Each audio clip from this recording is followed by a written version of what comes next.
if we have 50 or 60 sites, we're all going to be millionaires. But that should not be the case. You should be able to earn it with just a couple of sites. Welcome to the latest edition of our podcast. Today I am joined by Maarten, who is the owner of Universal Storage Containers. Maarten, thanks very much for joining us. Where are you joining us from? Thanks. I'm joining you from Deventer in the Netherlands. We are roughly 1 hour east of Amsterdam. Well, yeah, thanks very much for joining us, Maarten. I want to run through a few. I want to use this to try and learn as much as I can about Universal Storage Containers, your own journey, your own experience in self-storage, which I know you've been in the industry for a long time. So I'd love to learn as much as I can from you, and hopefully our listeners can learn a lot too. So I just want to start by asking, obviously you know container storage very well. What are some of the common misconceptions about container storage? Yeah, there are of course a lot of ways to make money in container storage. But I think the biggest misconception is that the smartest move is to do the lowest investment, for example, by buying the cheapest units. That sounds logical at first, but in our opinion, it's actually the wrong way to look at the business. What really matters is that not what the unit costs, but what it earns over time. Storage is a long-term, cash flow driven business, and you don't win by minimizing the investment. You win by maximizing reliable income. If you buy a unit that costs half the price, but it also generates significantly less rent, it may feel like a safe decision. But when you invest in a higher quality unit that costs more, yet consistently produces higher revenue, the math starts to work very differently. Even if you pay twice as much for a unit that only generates, let's say, 25% more income, you often earn back that difference within 4 years. So after that, every additional year, the higher yielding unit keeps pulling further ahead. And over a 10 or maybe 20-year horizon, the difference is substantial. Yeah, it's an interesting point, and I think you probably see that a lot in when you hear about like acquisitions in the space as well. You know, it tends to be the really high quality self-storage businesses. So the ones who've spent a lot on the buildings, the fit outs, even outdoor sites, whenever they're really well maintained, it's a premium experience. Those sort of businesses tend to go for higher multiples. They attract a lot more investors. If you're optimizing for minimizing your upfront cost, then you aren't necessarily optimizing for the best possible business. You must have seen hundreds or thousands of different outdoor container sites. What would you say, or what do you see, or what do you know tends to be the difference between a successful container storage business and an unsuccessful one? There has to be you have to find a sweet spot in scalability. If you start, of course, nobody can earn a living with, for example, 15 or 20 containers. But on the other hand, if you rent out 20 containers, you should have a clear vision of what you want to earn about those containers. So it may be not enough for now, but you don't need to look for an escape in simply renting out more units. A small site can be very interesting, just for what it's worth on its own. So even if only 20 containers can fit there, you still first need to optimize the revenue on that small site before you go to another site. Yeah, I have customers who they think they only think in numbers. So they say, okay, we have some sites, and if we have 50 or 60 sites, we're all going to be millionaires. But that should not be the case. You should be able to earn it with just a couple of sites. So that there can be an escape, a wrong escape, if you want to scale up without optimizing your sites. Your sites should have a projected profit per square meters. And first you need to focus on achieving that before starting with something new.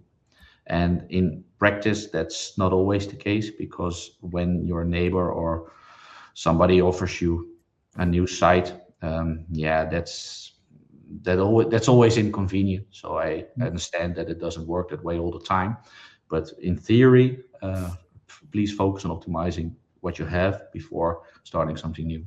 Or what are the sort of things that you'd recommend people do? So if you're running a self-storage business and you're thinking, I'm not sure if this is optimized, like what should people think about? What should listeners do in their business? Yeah, occupancy is of course a magic word. So people focus on 90% occupancy, but that's not all. When you divide a outdoor unit into 4 units, it generates 30, maybe 35% more profit instead of renting it just as one. Keep focused within the fences of your property and try to optimize there instead of only looking at other new sites. What are the specific metrics that you would suggest an operator focuses on to tell if they're on the right track or getting towards profitability or success? A lot of operators look for one magic number, but I think there isn't one. Profitability in the container storage is really about understanding a small set of signals that tell you whether the site is healthy or not. If it usually starts with what I said first, the occupancy level, but a site can be almost full and still struggle if your prices are simply too low. In some countries, low prices are so important that people really think if I'm the cheapest, I'll be the richest in the end. But that's simply not necessary. Okay, so moving on then to the point at which you're ready to scale the business. So it's time to scale. You've built an efficient business.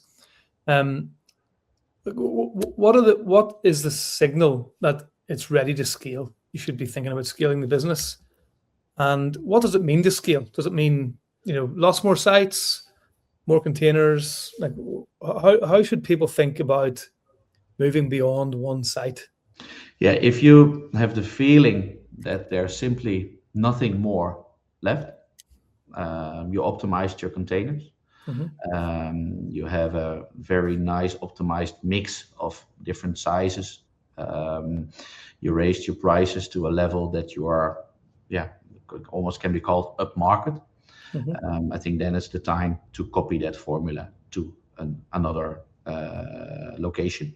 But I think that an experienced self-storage operator knows when the time is right for a new site.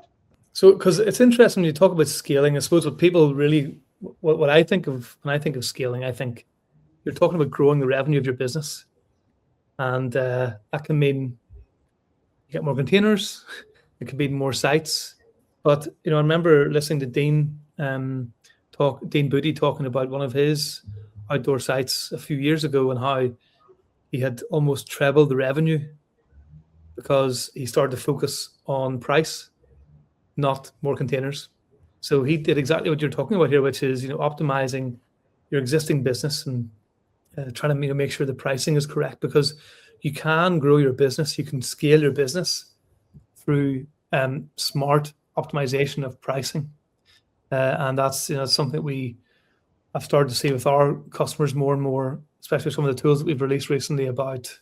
I think it's so important to be reviewing prices and making sure that you are not just that you're competitive, because you do want to be competitive in your local market, but you don't want to be wiping value out of the market or leaving a lot on the table too. So really optimizing your pricing can have a huge impact. Absolutely. People are willing to pay for decent storage. You don't have to be the cheapest, not at all. If your product is right, if your location is right, if the facilities are 100% functional, if it's clean, if it's safe, why should you be the cheapest? Of course, you need to be competitive. You cannot be 50% more expensive than somebody who offers practically the same. But usually that isn't the case.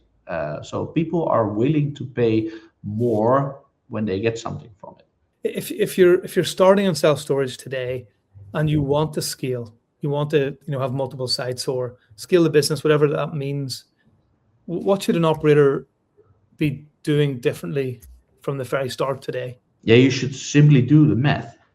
What am I planning to earn for my square meter or square foot? That's something you can easily calculate, of course. and maybe there is some financing involved. So don't expect to earn a lot in the first couple of years, but you need to have a long-term plan. Usually, people who work in self-storage already earned a little bit in other markets,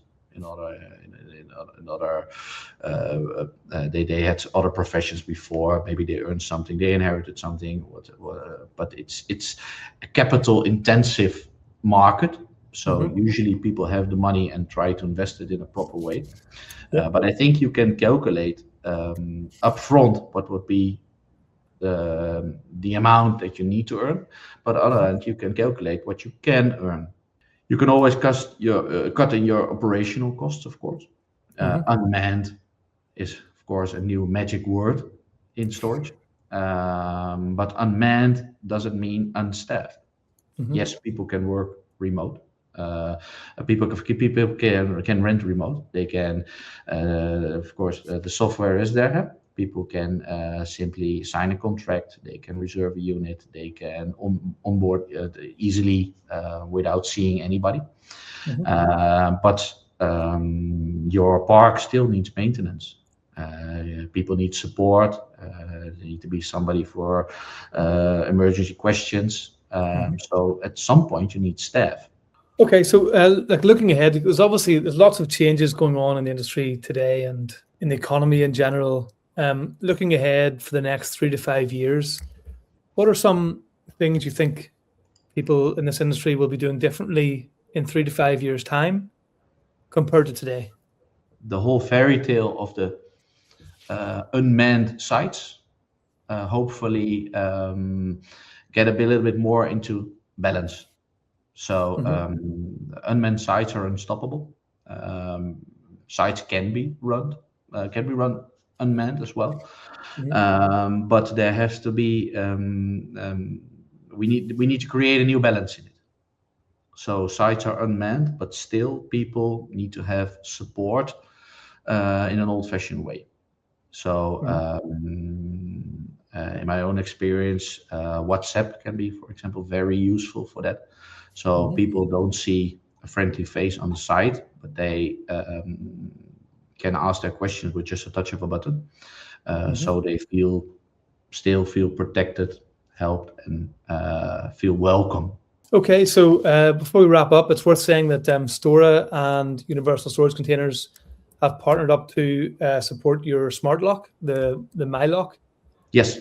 For the container doors. So that allows operators who are using Stora to let their customers open their units remotely. If you're ordering your containers, the Universal Storage Containers, and you want to have the locks built in, we have the MyLock integration. So if you're using Stora and ordering containers from Universal Storage Containers, then we have that integration, which is great news. And I think one final thing is if you're Universal Storage Containers also get a 50% off their first 3 months of Stora. So if you're a Universal Storage Containers customer and you're looking for software, give us a shout. We have a special relationship with a discount. So you can order right away. Exactly. Maarten, thank you very much for your time. It's been great to talk to you. Thanks for joining us. Yeah, it was great joining you.